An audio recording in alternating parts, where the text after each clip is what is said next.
जय हिंद प्यारे मित्रों, क्या हाल चाल है। आशा करते हैं सभी बच्चे अच्छे होंगे और अच्छे से पढ़ाई चल रही होगी आप लोग की।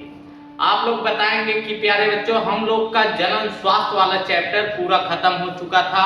उस पे हम लोग क्वेश्चन भी कर चुके थे, लगभग हम लोग 100 क्वेश्चन किए थे। आज हम लोग पढ़ेंगे वंशागति में विविधता, विविधता का सिद्धांत, वंशागति में विविधता का सिद्धांत। यह आज हम लोग नया चैप्टर स्टार्ट करेंगे। यह चैप्टर नंबर 4 है एनसीईआरटी में। चैप्टर नंबर 4 है और यह आज हम लोग एकदम बेसिक से परिचय वाला चैप्टर पढ़ेंगे कि इसमें किस प्रकार मेंडल ने अपना प्रयोग किया था, मेंडलवाद क्या होता है, अप्रभावी लक्षण क्या होता है, प्रभावी लक्षण क्या होता है, जीन क्या होता है, जीन प्रारूप क्या होता है, इसके बारे में आज हम लोग पढ़ेंगे। क्या सभी बच्चे तैयार हैं? सभी बच्चे तैयार हैं? एक बार सेशन को शेयर करेंगे, उसके बाद हम तुरंत शुरू करते हैं और सबसे बेसिक से पढ़ाएंगे बच्चों। और आगे आप लोग को एक एक पॉइंट, एक एक शब्द इसमें समझ में आएगा, किस तरह वंशागति में विविधता किस तरह आया था, किस तरह हम लोग के जो माता पिता हैं उनका जो लक्षण है हम लोगों में दिखाई देता है। एकदम अपने पिता की तरह या अपने माता की तरह वह बच्चा किस प्रकार होता है, क्या उसमें कारण होता है। इससे हम लोग स्टार्ट करते हैं। कौन सा चैप्टर है? वंशागति में विविधता। वंशागति में विविधता यह चैप्टर का नाम है। यह क्या होता है? जो अनुवांशिक लक्षणों का, जो अनुवांशिक लक्षण, वह लक्षण लिखेंगे, वह लक्षण जो एक पीढ़ी से दूसरी पीढ़ी में, एक पीढ़ी से दूसरी पीढ़ी में, दूसरी पीढ़ी में स्थानांतरित होते हैं,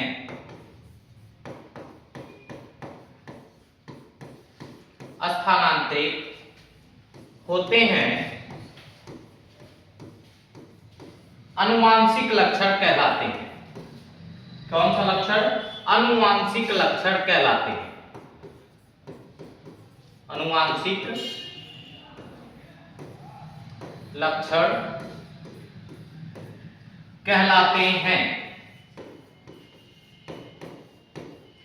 कहलाते हैं। और जैसे एक पीढ़ी से दूसरी पीढ़ी में किस प्रकार लक्षण दिखाई दे सकते हैं, जैसे आपके माता पिता, किसी के माता पिता, जैसे बिल्ली का बच्चा आखिर बिल्ली क्यों ही पैदा होता है? क्या वह गधा भी हो सकता है?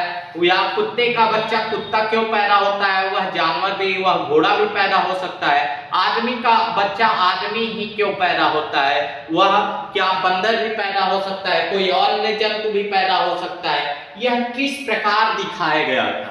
आखिर यह किस प्रकार हुआ था कि आदमी का बच्चा आदमी ही पैदा होगा? यह सब क्या, यह सब इस चैप्टर में बताया जाएगा कि यह किस कारण होता है। इसमें क्या, जो अनुवांशिक लक्षणों का अध्ययन क्या कहलाता है? वंशागति कहलाता है। यहां लिखेंगे अनुवांशिक लक्षणों का अध्ययन, अनुवांशिक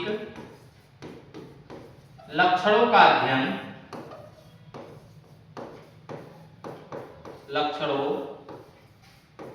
का अध्ययन वंशागति कहलाता है। वंशागति कहलाता है। जो अनुवांशिक लक्षण है, जो हमारे माता पिता से, हमारे दादा दादी को, हमारे पिताजी को मिले या हमारे नाना नानी से हमारे माताजी को मिले, वह लक्षण हमारे माता पिता से हमें आएंगे और हमारे से वह लक्षण हमारे बच्चों में जाएंगे। यह क्या है? एक सीरीज चलता रहता है। पहली पीढ़ी में जो लक्षण प्राप्त हुए हैं वह दूसरी पीढ़ी में थोड़ा दिखाई देंगे, वह तीसरी पीढ़ी में अधिक दिखाई देंगे। यह क्या है? यह एक अनुवांशिक लक्षणों की श्रेणी में आता है। एक साइड से यह लक्षण चलते हुए चले जाते हैं। और पहले के जमाने में क्या था, जो मेंडल थे उन्होंने सोचा, पहले मेंडल के पहले कोई ऐसा नहीं सोचने वाला था कि यह किस कारण होता है, लेकिन जो मेंडल थे उन्होंने सोचा कि आखिर जो मानव है उसका मानव का बच्चा मानव ही क्यों पैदा होता है। वह बंदर भी पैदा हो सकता है, हाथी भी पैदा हो सकता है, घोड़ा भी पैदा हो सकता है, यह किस कारण होता है। आइए तो हम पढ़ते हैं क्या कि वंशागत में विविधता क्या होता है। जीवों के वे सभी लक्षण जो एक पीढ़ी से दूसरी पीढ़ी में स्थानांतरित होते हैं वंशागत या आनुवांशिक लक्षण कहलाते हैं। जो एक पीढ़ी से दूसरी पीढ़ी में स्थानांतरित होंगे वंशागत या आनुवांशिक लक्षण कहलाते हैं। इन लक्षणों की एक पीढ़ी से दूसरी पीढ़ी में स्थानांतरण वंशागति कहलाता है। यह एक पीढ़ी से दूसरी पीढ़ी में जब जाएंगे यह क्या वंशागति कहलाता है। यहाँ तक सभी बच्चों को क्लियर है? यहाँ तक सभी बच्चों को क्लियर है? क्लियर होगा प्यारे बच्चों, क्योंकि जब कोई भी लक्षण, जैसे यहाँ देख सकते हैं जो लक्षण, जैसे कभी आप लोग देखे होंगे लोग कहते होंगे ये तब फलानोक लइका है, कहते हैं ना ये तब फलानोक लइका लगाता। किस प्रकार देख के? उनके सबसे बाहरी, उनके क्या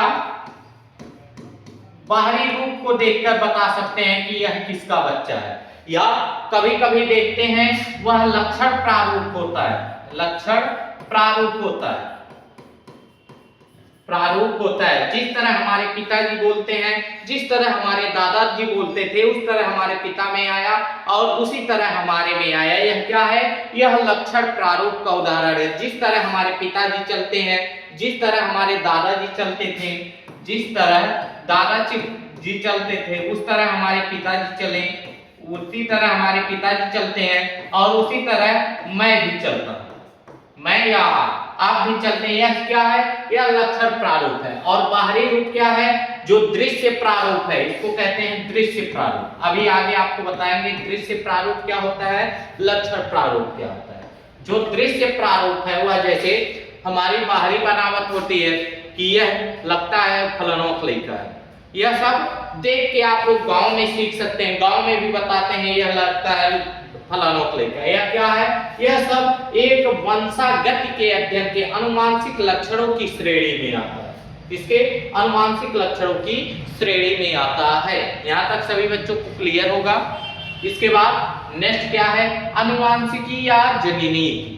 अनुवांशिकी क्या है या जनिनिक? अनुवांशिक लक्षणों के अध्ययन को अनुवांशिकी कहते हैं। जीव विज्ञान की वह शाखा जिसके अंतर्गत सजातीय और परस्पर संबंधित जीवों के अनुवांशिक तथा इनकी अनुवांशिक समानताओं और विभिन्नताओं का अध्ययन किया जाता है, अनुवांशिकी कहलाता है। या लिख सकते हैं, या हम लोग लिख सकते हैं वंशागत के अध्ययन को, वंशागत के अध्ययन को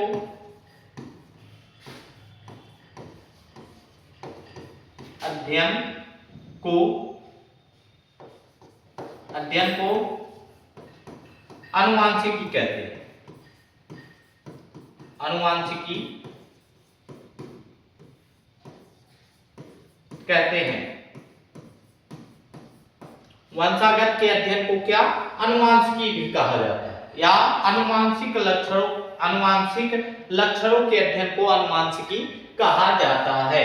यह सबसे पहले यह शब्द हमेशा आता है। सबसे पहले अनुवांशिकी शब्द किसने दिया था? डब्ल्यू बेटसन ने। यह क्या है? वेरी इंपॉर्टेंट है बच्चों। सबसे पहला शब्द किसने दिया था?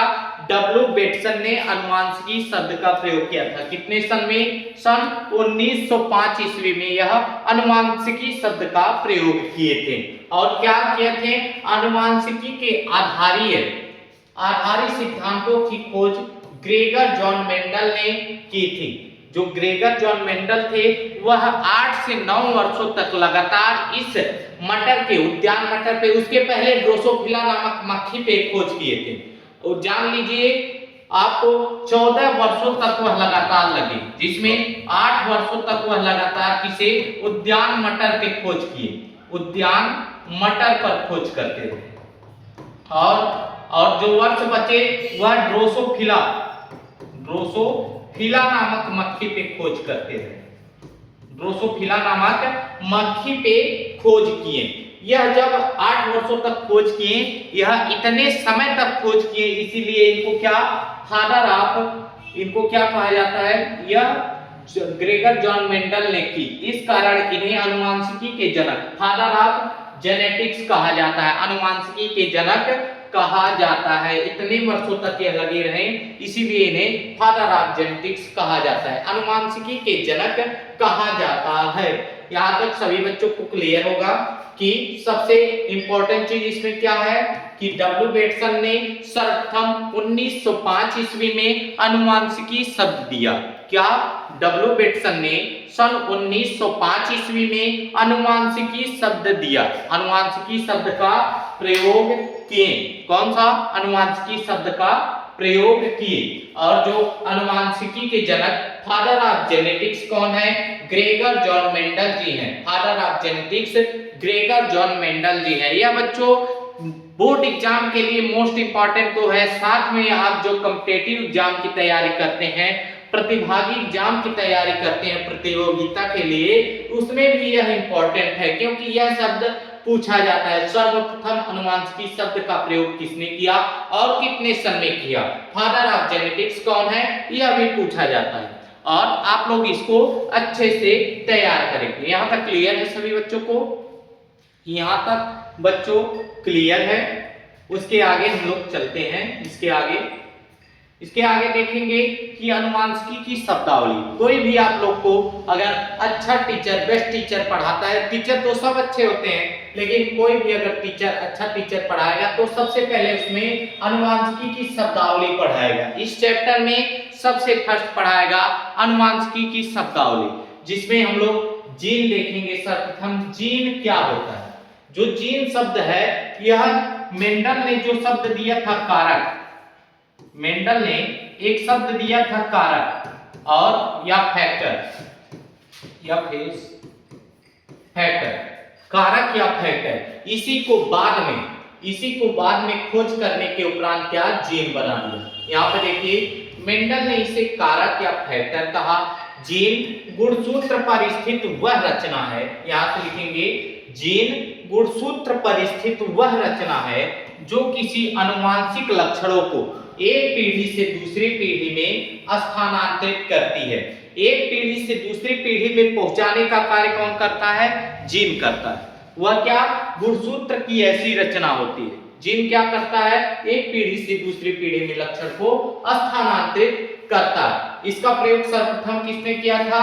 जॉनसन ने 1909 ईस्वी में जीन शब्द का प्रयोग किया था। यह अनुवांशिक पदार्थ की क्रियात्मक इकाई होती है।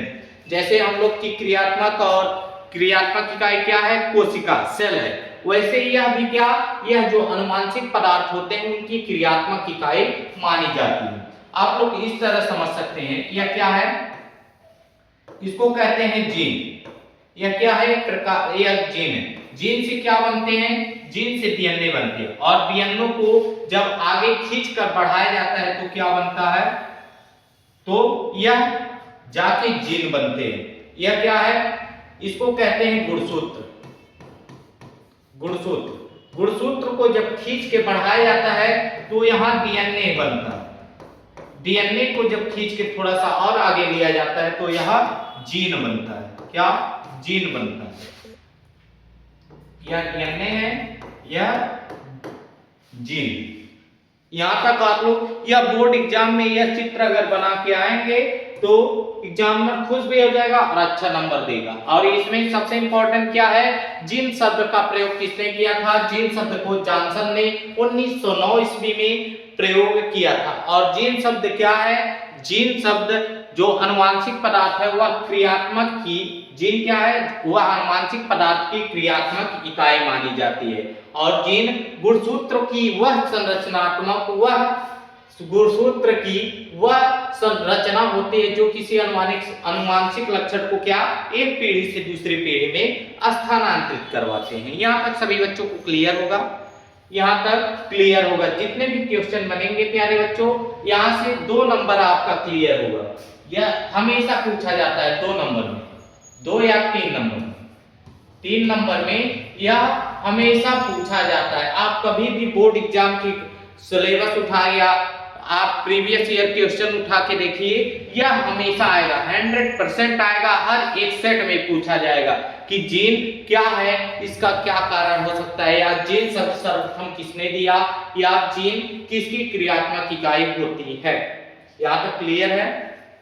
इसके बाद आगे चलते हैं, क्लियर होगा यहाँ तक। उसके बाद युग्म विकल्पी, जैसे हमारा भाई है ना, हमारा एक भाई है, छोटा भाई है, हमारे तरीके से वह क्या एक जोड़ा बना रहा है, एक जोड़ा बन रहे हैं कि हम लोग दो भाई हैं, वह क्या है एक युग्म बन रहा है। क्या? एक युग्म का अर्थ है जोड़ा, एक युग्म का अर्थ है जोड़ा बन रहा है, और यही जोड़ा क्या यहाँ देख सकते हैं युग्म विकल्पी, जैसे capital T capital T, capital T small T, यह क्या है, यह एक जोड़ा बन रहा है। यह जोड़े को क्या कहते हैं? इसी जोड़े को युग्म विकल्पी कहते हैं। यह शब्द सर्वप्रथम बेटसन ने सन 1906 ईस्वी में दिया था। एलिल शब्द एलिलोमार्फ को क्या कहते हैं? युग्म विकल्पी विकल्पी का छोटा सा रूप है, यह समान जीन के एकांतरीय रूप को प्रदर्शित करता है। उदाहरण लंबा के लिए क्या? कैपिटल टी कैपिटल, लंबे के लिए क्या प्रयोग करते हैं? कैपिटल टी तथा बौने के लिए स्मॉल टी। समान जीन के एकांतरण रूप को प्रदर्शित करता है। यह जो समान जीन है उनके एकांतरण रूप को प्रदर्शित करता है। कैपिटल टी और स्मॉल टी यह क्या है? यह एक जोड़े के रूप में क्या है? उपस्थित होते हैं। यहाँ पे देखेंगे युग्म विकल्पी शब्द प्रथम किसने दिया? यह बेटसन ने 1906 ईस्वी में दिया। 1906 ईस्वी में यह शब्द दिया। यहाँ तक क्लियर है? इसके आगे चलते हैं। क्या है इसमें कि जीन रूप या जीन प्रारूप क्या है? जैसे जीन रूप क्या अर्थ है? जीन के जैसा एक रूप। यहाँ बच्चे पूछ रहे हैं सर गुणसूत्र कहाँ होता है?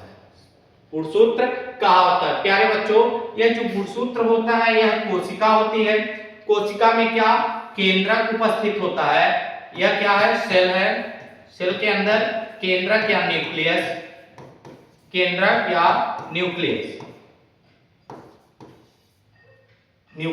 यह क्या है?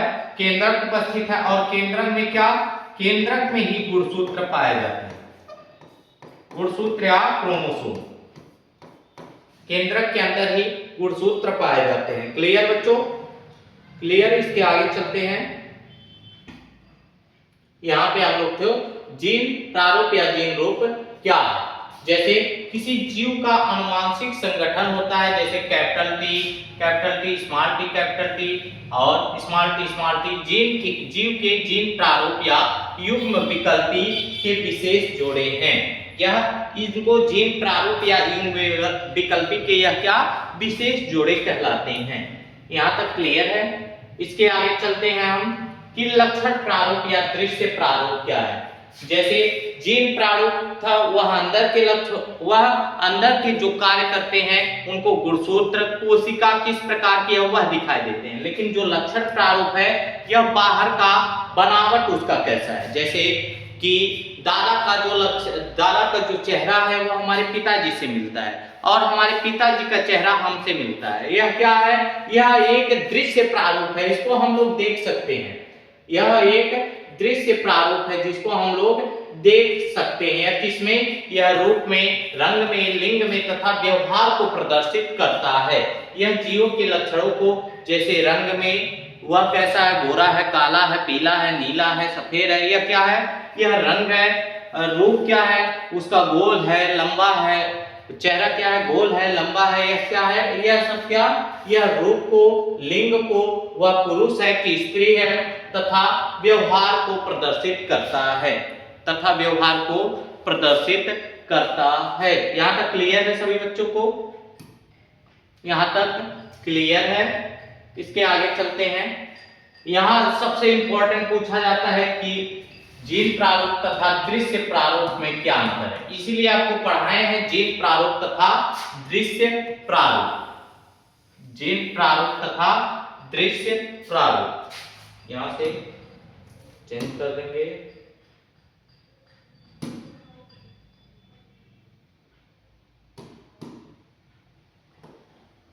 जीन प्रारूप तथा दृश्य प्रारूप में क्या अंतर है, इसको आज हम लोग देखेंगे।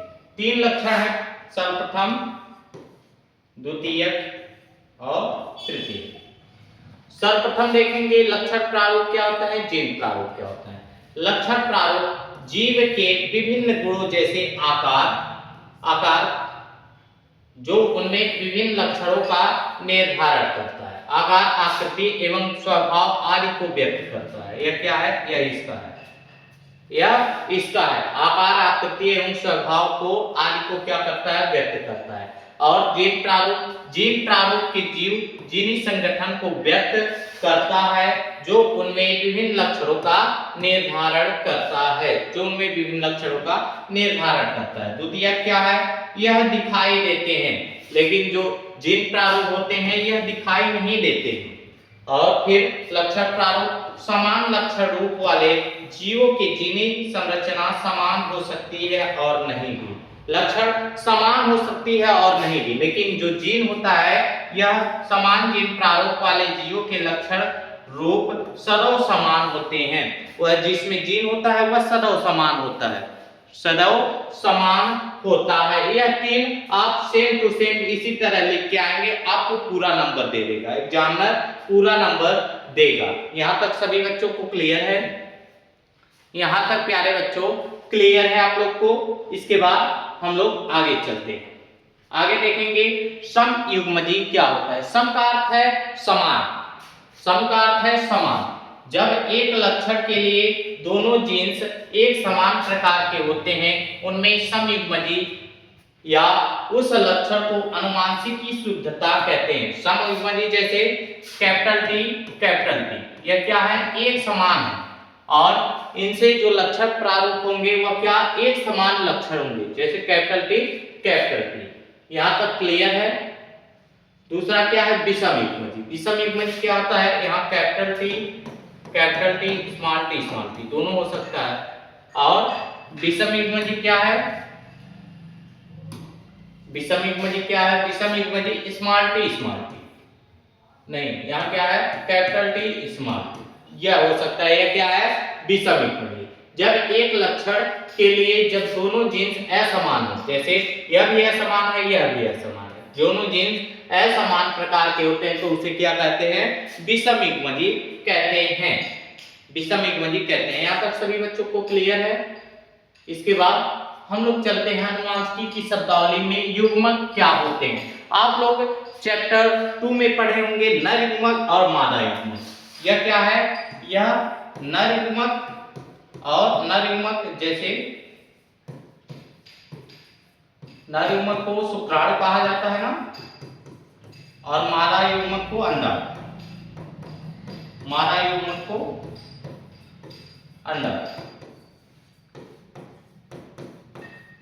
अंडाणु कहा जाता है।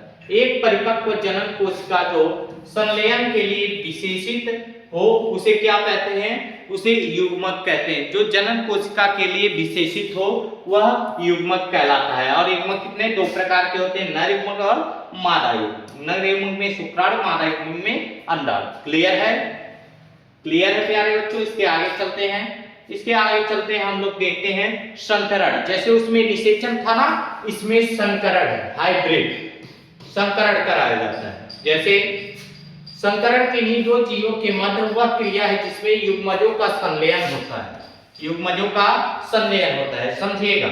जैसे यह क्या है, लंबे के लिए कैपिटल टी और बौने के लिए स्मॉल टी।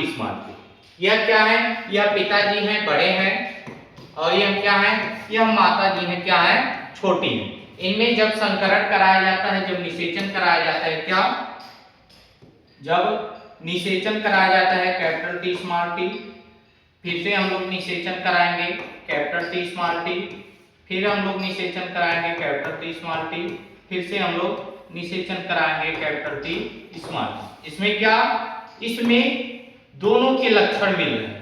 क्या, इसमें दोनों के लक्षण मिल रहे हैं, आधे माता के आधे पिता के, आधे माता के आधे पिता के। कितने, 50-50%, 50-50% दोनों के लक्षण प्राप्त हो रहे हैं। यह क्या, जो यह कराया गया है इसको क्या कहा जाएगा, इसको ही संकरण कराया जाएगा, दोनों का संलयन कराया गया है।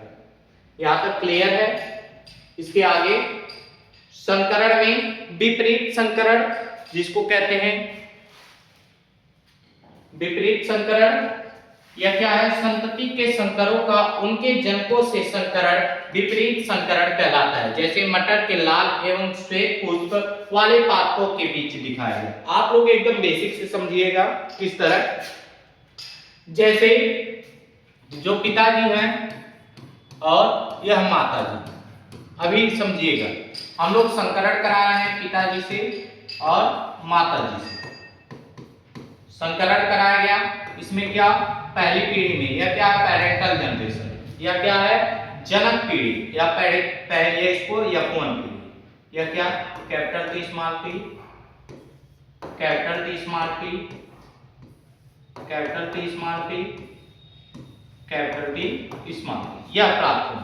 अब यह विपरीत संकरण कैसे कराया जाएगा, जो कैपिटल टी स्मॉल टी है इसको लेकर, और जो सबसे बड़े हैं क्या, पिताजी, पिताजी से इसको संकरण कराएंगे, कैपिटल टी कैपिटल टी। अब क्या प्राप्त हो रहा है, capital T capital T, capital T capital T, capital T small T, capital T small T. इसमें दो लंबा पौधा प्राप्त हो रहा है और दो क्या, जो आधे लंबे हैं, या कह सकते हैं यह भी लंबे हैं, लेकिन वह आधे माता जी का आधे पिताजी का। इसमें क्या, पूर्ण पिताजी का लक्षण प्राप्त हो रहा है, पूर्ण पिताजी का लक्षण प्राप्त हो रहा है। इसके बाद आएगा टेस्ट क्रॉस, परीक्षार्थी संकरण। यहां तक क्लियर है। इसके बाद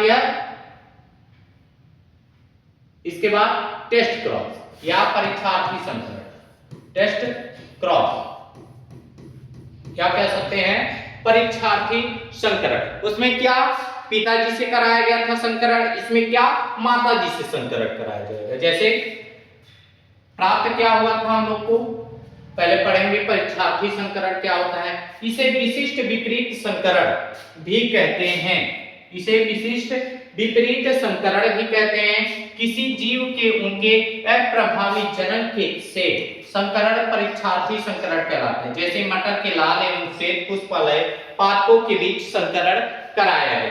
यह एकदम सेम टू सेम लिख के आएंगे और समझेंगे किस प्रकार।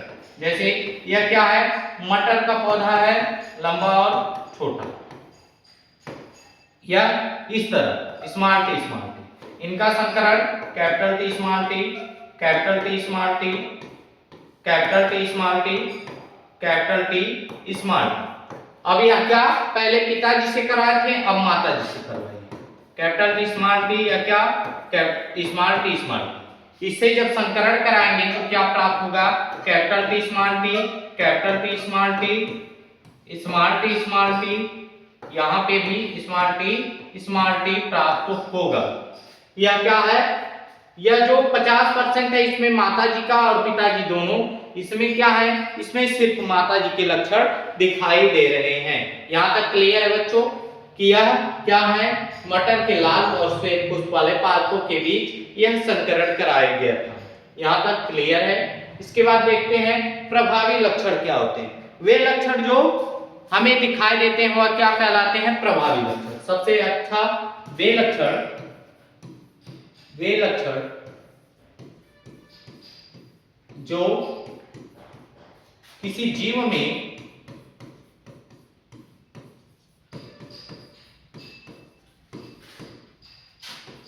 प्रदर्शित होते हैं या दिखाई देते हैं, प्रभावी लक्षण कहलाते हैं। प्रभावी लक्षण कहलाते हैं।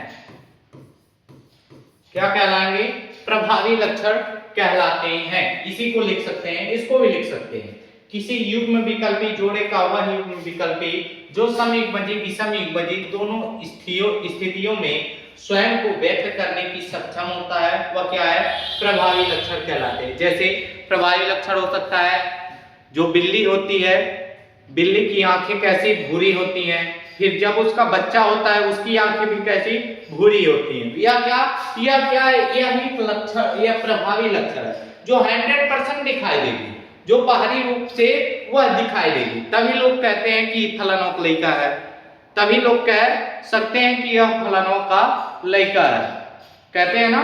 यह सब क्या है, यह प्रभावी लक्षण है जो हमें दिखाई देते हैं। और अप्रभावी लक्षण क्या होते हैं, जो प्रदर्शित नहीं होते हैं। जैसे वह किस तरह चलता है, किस तरह फिरता है, यह क्या है, प्रभावी लक्षण है। अब जैसे जीन है, उसमें क्या डीएनए किस प्रकार है, उसका रक्त कैसा है, किस प्रकार का रक्त है, किस ब्लड ग्रुप का रक्त है, यह भी उसका एक कारण है। वह क्या है, अप्रभावी लक्षण के रूप में आता है। किसी युग्म विकल्पी के जोड़े का वह युग्म विकल्पी जो विषम युग्मजी स्थितियों में दूसरे विपरीत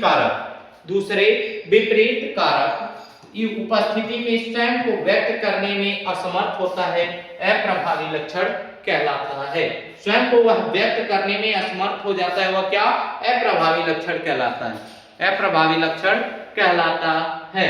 यहाँ तक क्लियर है? क्लियर है बच्चों? यहाँ तक आज तक हम लोग जो आज पढ़े हैं, यहाँ तक सिर्फ हम इसका परिचय वाला भाग पढ़े हैं। कौन सा? परिचय वाला भाग पढ़े हैं। और इसके आगे पढ़ाएंगे मेंडलवाद। कल पढ़ाएंगे मेंडलवाद। और सभी बच्चे 5 बजे लाइव में जरूर जुड़ जाएंगे। कितने? 5 PM पे लाइव में जरूर जुड़ जाएंगे। और बच्चों हम लोग अपना क्रैश कोर्स लागू कर रहे हैं 2 महीने में। क्लास 12 का सिलेबस बायो का हर चैप्टर, क्लास 12 का बायो का यह क्रैश कोर्स है। और क्लास 10th क्रैश कोर्स में फिजिक्स, केमिस्ट्री, बायो तीनों, मैथ, इंग्लिश, यह सब क्या, यह सब कवर कराएगा। और यह क्या, ऑफलाइन है, ऑनलाइन नहीं बच्चों, यह ऑफलाइन है। यह ऑफलाइन कवर कराने की प्रैक्टिस है। आप लोग सभी बच्चे एक बार जुड़ेंगे जरूर, और कल से आप लोग को पता चलेगा कि यह किस प्रकार का क्रैश कोर्स लागू हो सकता है। यहाँ ऑनलाइन पे भी लागू हो सकता है। आज के लिए बस इतना ही बच्चों, और सभी बच्चे जुड़ने के लिए धन्यवाद। आप सभी लोग बच्चों को जुड़ने के लिए धन्यवाद। और सभी बच्चे अच्छे से परीक्षा की तैयारी करते रहिए, और हंसते रहिए, मुस्कुराते रहिए, और खूब जम के पढ़ाई करते रहिए। आज का क्लास हम लोग यहीं पे समाप्त करते हैं। जय हिंद, जय भारत।